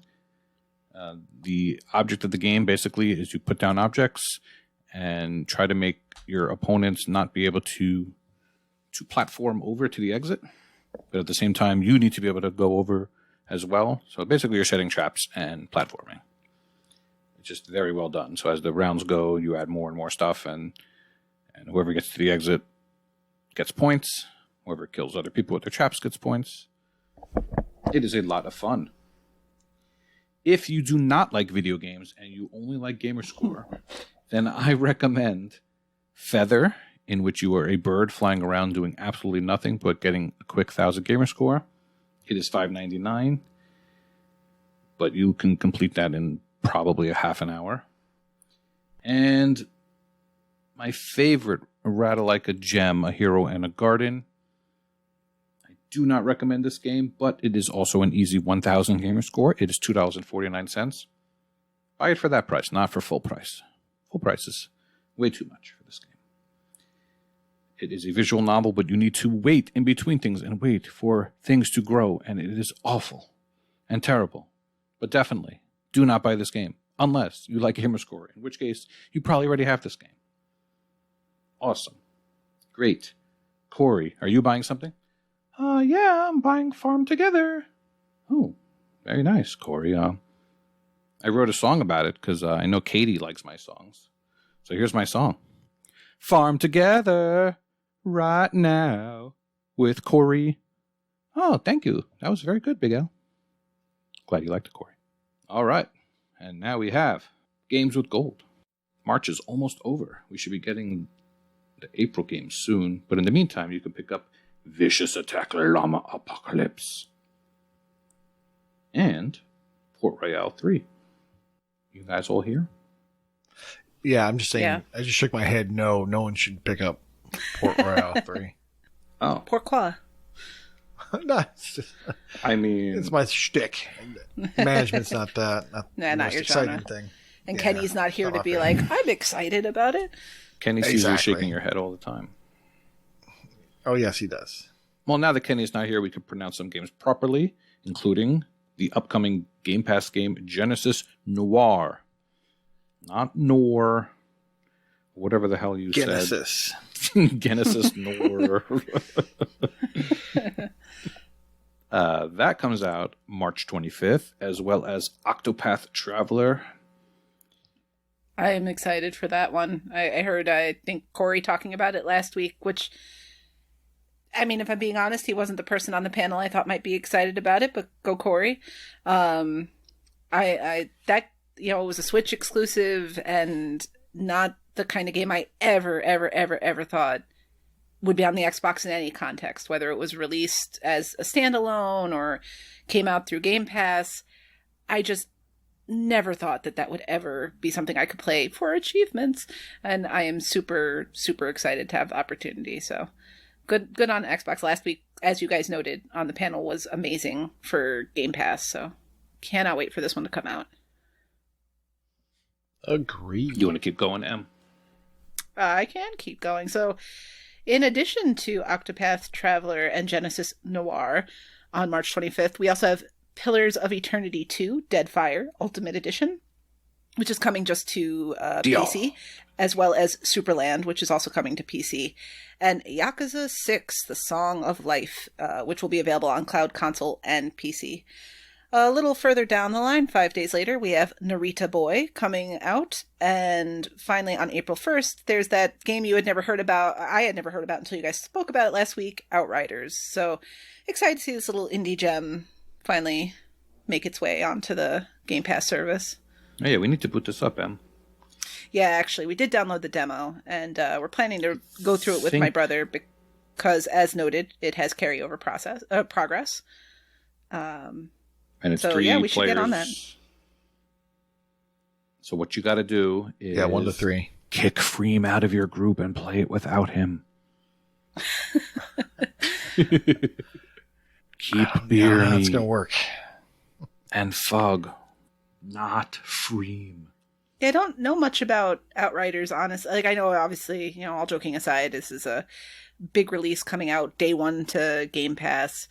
But, co-op third-person shooter, that sounds, fantastic, to use a Freem phrase. So I'm looking forward to it. Well, did you ever play Bullet Storm? Yeah, Bullet Storm. No, and it is developed by People Can Fly. So I have played Yeah. Bullet Storm. Let me take that back. I played the beginning of it. I thought the gameplay was fine. The aesthetics were fine. The game is very much like, a bro shooter, which I actually don't mind. Some people were really offended by like just the affect of the game. That didn't really bother me. But it was during that really dark period in my Xbox 360 days where I just bought anything that landed on the under 20 shelf in GameStop, and I have a lot of stuff on my tag from that first bean dive. So I never really gave it a whole lot of time. Did you? I played it a little bit, and I had some friends that were really easily offended at the time, and oh boy, man, were they not offended. The right game to play. Yeah, not the best game. Within the first couple of minutes, just the F-bombs that were dropped were pretty amazing. But it is fun gameplay. That is for sure. They know how to make a fun shooter. So I'm hoping for good things. I haven't played it. I know some people in the community are really excited about Outriders, and they've actually paid $60, which is kind of crazy considering it's in Game Pass now. But yeah, so I'm looking forward to finding out what it's about. Yeah, I think it's definitely, especially as we always say, on Game Pass, you don't really lose anything for trying it. So why not give it a go? I mean, they also developed Gears Judgment, right? People Can Fly? Or I think that's true. I think that's true. So, and Gears Judgment, while it feels and plays very different from a Gears game, I mean, we had a good time going through it. Elle and I played it with, who joined us? Dave? People. And, yeah. Well, anyway. So, we enjoyed that game. Like, it was a little bit different structurally with the arcade style play, but the gameplay was fun. Do you remember, what was your take on that one, Elle? The one thing I remember from Gears Judgment, outside of the short levels, was that for the seriously one, we had to like quit out at the end or join in at the end or something like that. I don't remember exactly what, but there was some sort of issue there. Yeah. I don't remember either, but I remember it now that you mention it. But that aside, like I enjoyed the gameplay. It doesn't feel like a Gears. They mess the buttons around, but I enjoyed the gameplay. Yeah. So they have experience and a decent pedigree, so I'm looking forward to Outriders. Hopefully we'll try the demo and you guys can discuss it next week on the show. All right, Corey, are you here to do Coming Real Soon? I think Emma can do it. All right. Me? I think Koosh can do it. Yeah, I was going to do it in my Corey voice. Oh. All right, go for it. So coming real soon. There's not a whole lot of stuff coming. Not a whole lot of stuff coming real soon this week. Last week was crazy. So I'm just going to read everything because there's only like 6 things. I also don't know how Corey does his date ranges. I think I did them a little bit wrong.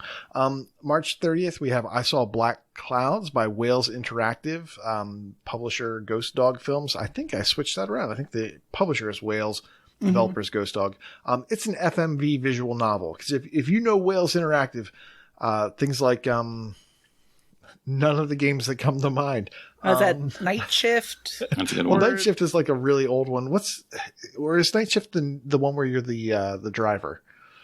You're like There's one where you're a parking lot attendant, and yes, then you wind up driving a car and craziness happens. Yes, I'm remembering that one with the girl from Different Strokes. Oh gosh, come on, Elle. You know what I'm talking about. Night Trap with Dana Plato. Night Trap. Yes, I'm thinking Night Trap. But yeah, it's just like that. It's FMV visual novel.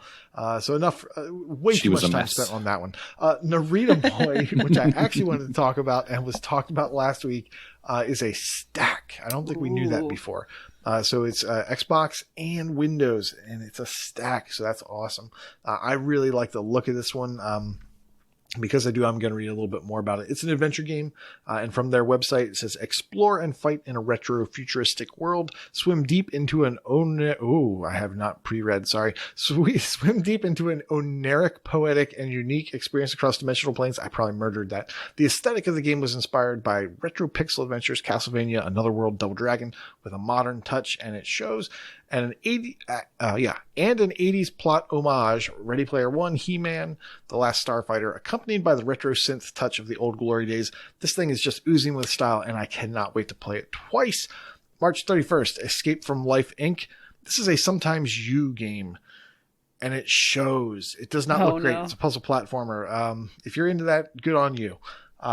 Following that, Squad Killer. It's an East Asia Soft game, and it shows. It's a run and gun. It does not look like a good twin stick shooter. It's a run and gun. I'm not into it.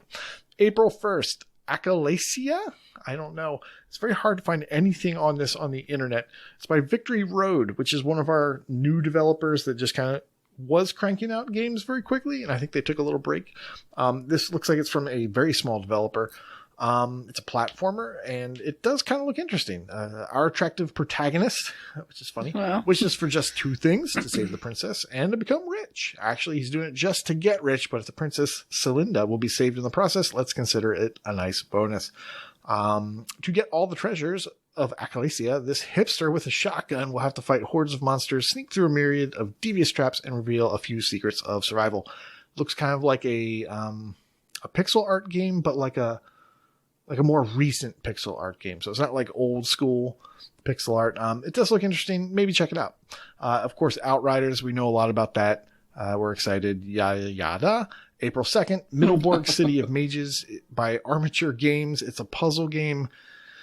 It doesn't look interesting to me, but maybe to other people will find it interesting. It also doesn't look like a puzzle game. It looks like management. So, and finally, the last thing that's coming out, Papa's Quiz by developer and publisher Old Apes, which just sounds like fun.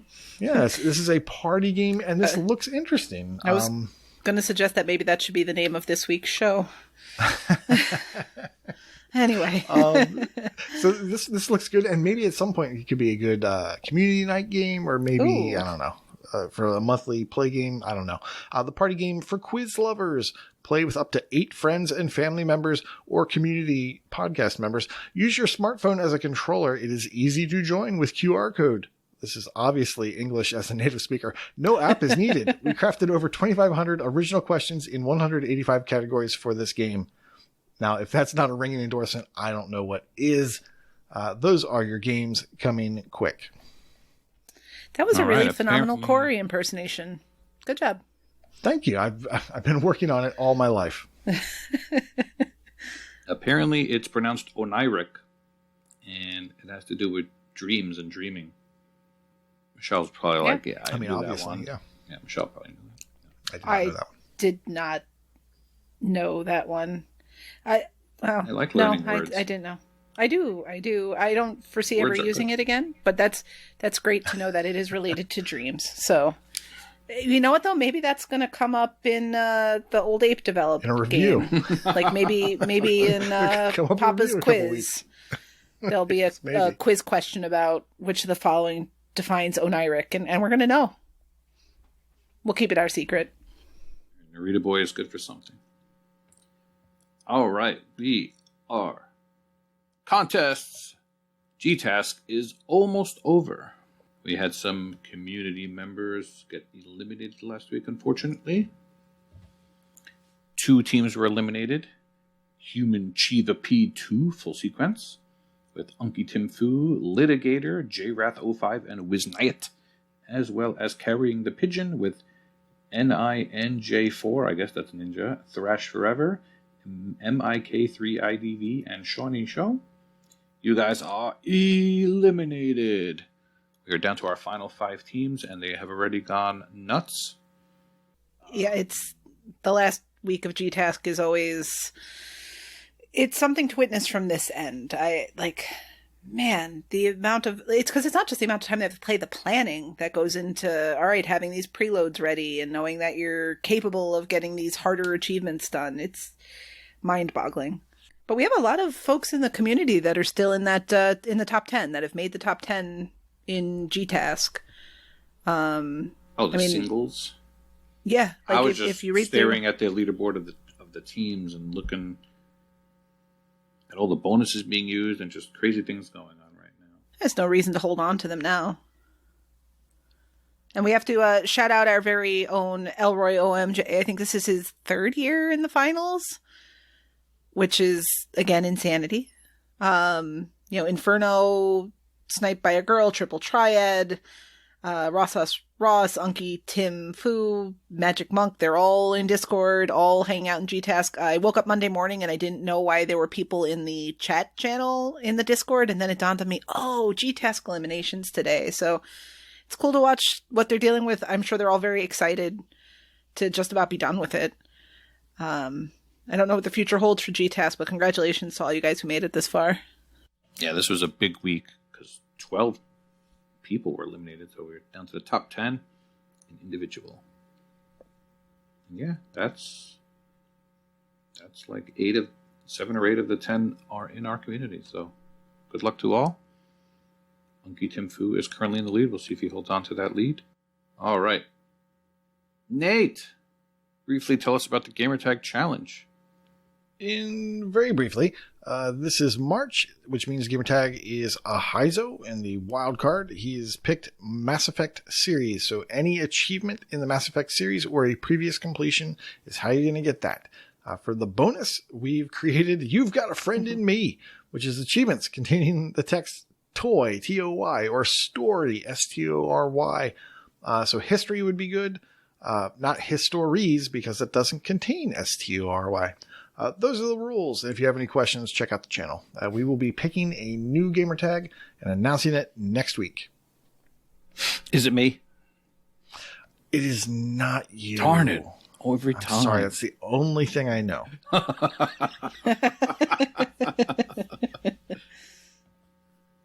All right. It's time for my favorite part of the show, Proclamation Point. I was actually listening to some early episodes today, and I had forgotten we used to do these at the top of the show, like right off the bat. We started off with Proclamation Point. Weird. I know, right? It's not weird at all. Yeah, it was a different time. We also we had a lot less people to shout out at that time, so it's awesome to see how much the milestone list has grown. It's so funny you should say that. We've got a solution for that. And right. that is the way we grab brags is broken because we used to pull it out of Discord, and Discord now limits the amount of stuff that we can pull out at one time. So we are going to be reading brags that happen in the last 24 to maybe 48 hours, and we're going to work on a better solution than that. So I apologize to anyone who does not get a shout out. And special apologies to the Alpha Seagull. Now we know why. And thank you for bringing it to our attention so we could troubleshoot it and figure it out. So if we've missed you, we're sorry, and we are going to fix this before the next episode comes out. But for today, the people who have had milestones between March 22nd and March 23rd are as follows. So in completions, we have Freemhole, who reached the milestone of 300 completed games, and Dude with the Face has reached 350 completed games.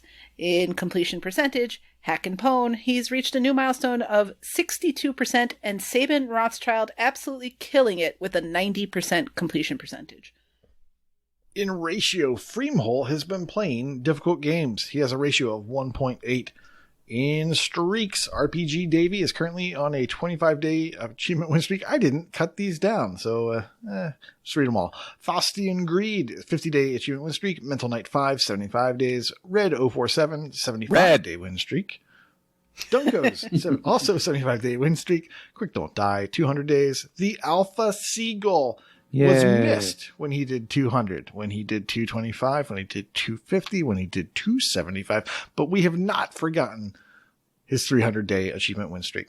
Seamus McLimey, currently on a 1,625-day win streak, and Saucy Slingo with 2,525 days in a row with at least one achievement. Patriots suck. In achievements 1, I did not know that. Thank you. Fister Robaku with 8,000 achievements won. Icefire TN with 17,000. Raw Sauce Ross with 22,000.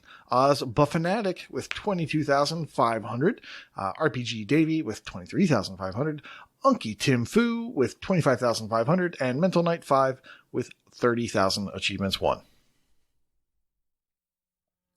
All right, so Oz Buffniak's brother, Ozbuffanatic, did well this week?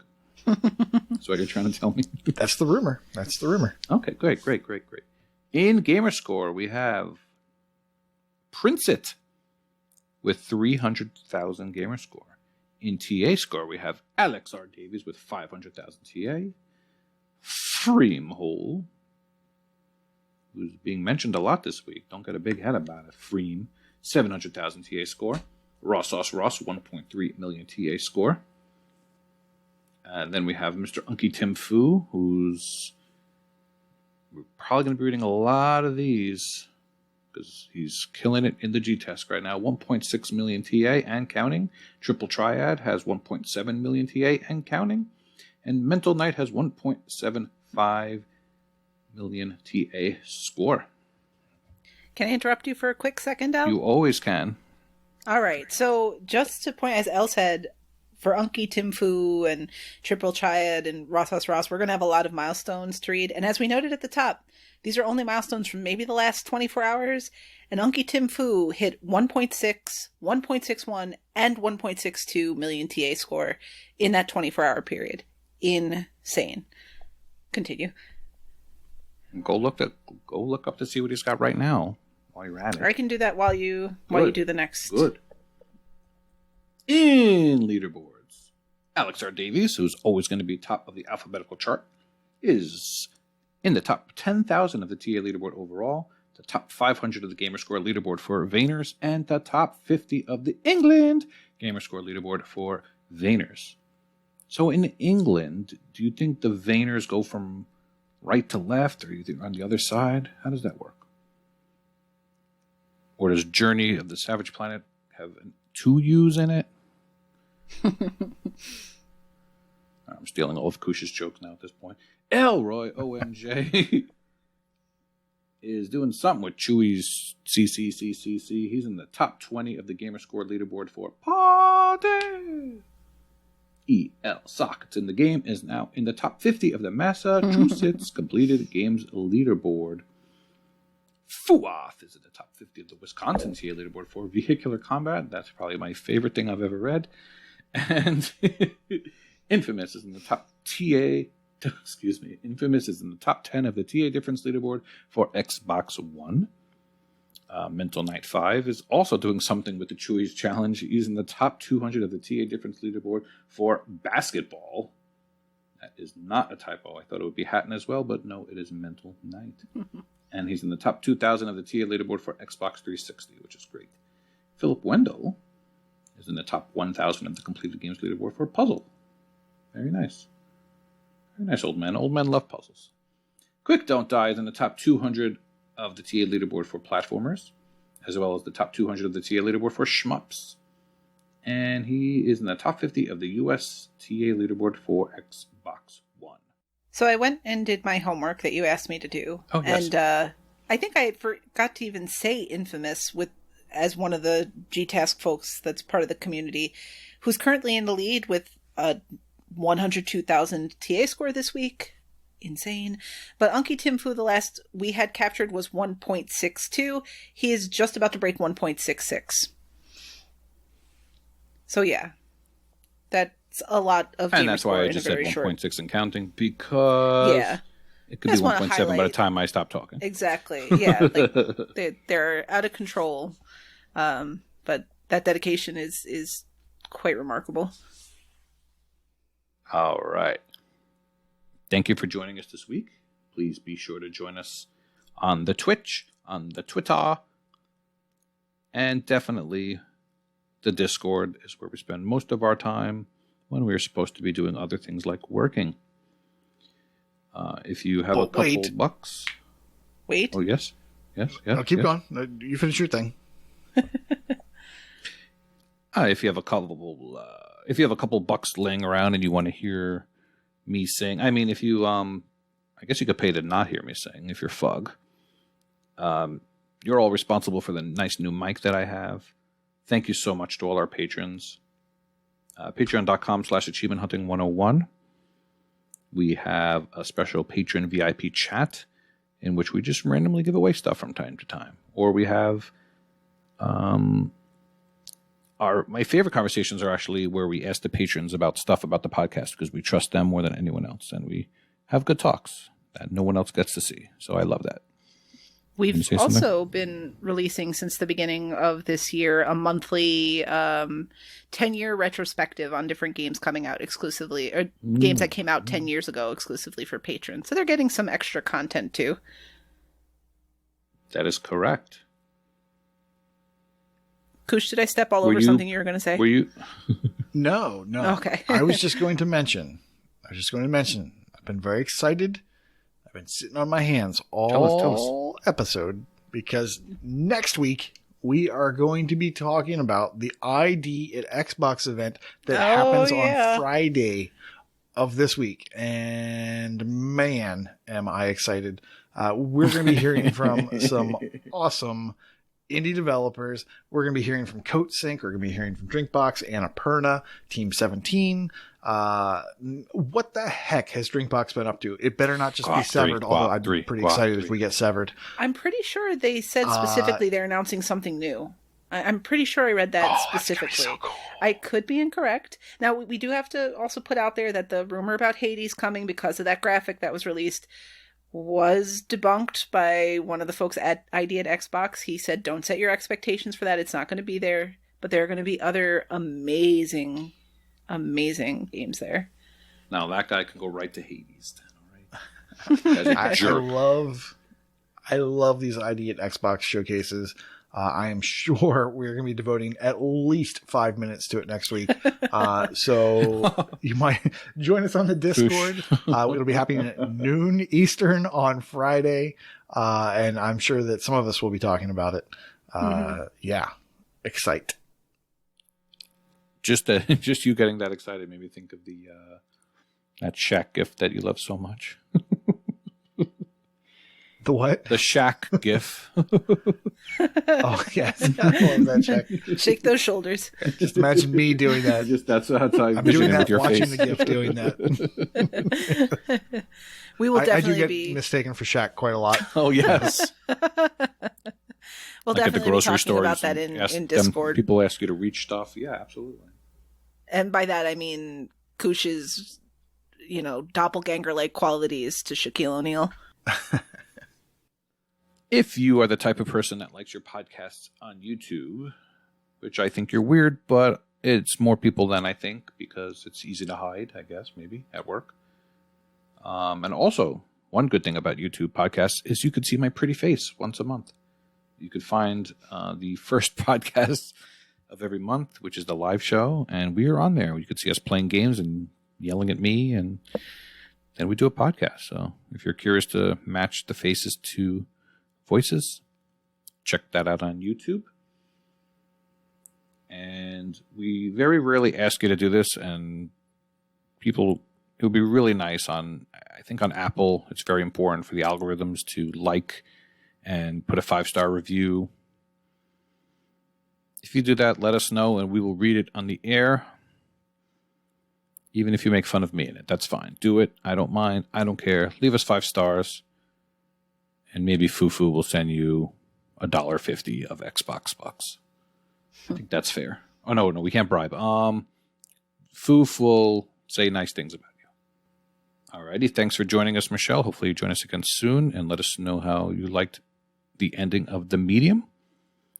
Koosh, I hope you are not in a coma next week after the ID at Xbox special. We might have to fan you off the floor. And I will probably be eating a sandwich. So thank you again. Thank you for listening to Achievement Hunting 101. And class is dismissed. Oh, yeah. Dig it. Oh, bye. This realm has fallen to fade. We dare not even ask for a hero, for no creature should suffer so to mend this broken land. Hello and welcome to Wakavania. I'm Wakapeil, and lately I've been trying to mop up some games on my dying 360. The not backwards compatible Dust An Elysian Tail was released on Xbox 360 in August of 2012. I'm not alone going back to Dust. More than 35 players have completed it in the first 3 months of 2021. The game features mysterious wall chickens and anthropomorphic creatures fighting a genocidal general. Dust An Elysian Tail is one of the best games I've played in 2021. I knew it was supposed to be good, but it still blew away my expectations. What makes it even more impressive is that it is almost entirely the work of a single person, Dean Dodrill. He developed everything himself except from some of the writing and the outsourced music and voice acting. If you played the game without knowing this, you couldn't tell, as the gameplay and graphics were top-notch at the time and still look and feel great today. Not very familiar with game development, Dodrill assumed the game would be a 3-month project, but it ended up taking more than 3.5 years. It was originally targeted to hit the Xbox Live indie marketplace, but the project got hyped enough that Microsoft decided to publish it on the Xbox Live Arcade. This was back in the day when only a certain number of Xbox Live Arcade games were allowed each week. Can you imagine if only a few ID at Xbox were allowed each week? Overall quality would probably rise, but we would miss out on plenty of games. Only a few, if any, Ratalaika games would be available with achievements if this was still the case. Dust An Elysian Tail is fairly linear by Metroidvania standards, and while all achievements technically can't be earned in a single playthrough, you can simply reload upon completing a certain quest with 2 different achievements based on player choice. This only takes a minute or 2 if you know about it, but missing it requires a few hours on a new save. These technically are the only non-difficulty specific missables, but some of the quests are known to be glitchy, so I'd recommend to make use of multiple save slots in case something goes awry. For the completion, you also need to finish the game on the tough difficulty, which was way more difficult than I expected. Tough isn't even the highest difficulty. Do not start the game on hardcore unless you really want a challenge. Over 10,000 players on TA have managed to complete the game on tough or higher, but those difficulty settings are rather punishing, and you have to pay close attention or you can go from full health to dead in seconds. After completing the game, I learned of an exploit which gives you infinite money, which can be used to purchase infinite health items. It takes a few hours before you can use it, as you need to get a full stack of materials, but I'm sure it would make the game significantly faster to get through. Speaking of materials, make sure you always sell them as you get new ones, as they are then added to the store. This is a feature that is easy to miss, but if you sell new materials to the store, they are then available to purchase later, which makes the end game crafting way easier. As mentioned, the game is not backwards compatible despite being published by Microsoft. Unfortunately, Dust doesn't run properly on the 360 emulator, and Dean Dodrill, being a single developer, hasn't made a Xbox remaster a priority. Dust did get a PlayStation 4 remaster in 2014, but I'm speculating the BC program probably prevented a 1 port, as it was likely to eventually work using backwards compatibility. The game also got a Switch port in 2018. Dust An Elysian Tail is worth dusting off your 360 to play at its full price of $15. I'd gladly run through it again if we get a remaster. The game has 400 game score worth 750 TA and can be unlocked in roughly 15 hours depending on skill and or willingness to abuse the infinite money glitch. Dust is more difficult than its ratio suggests, but it's far from impossible and a very enjoyable experience. Right now, I can't think of a single non-backwards compatible title more deserving of a re-release on modern Xboxes. Have a nice day, everyone!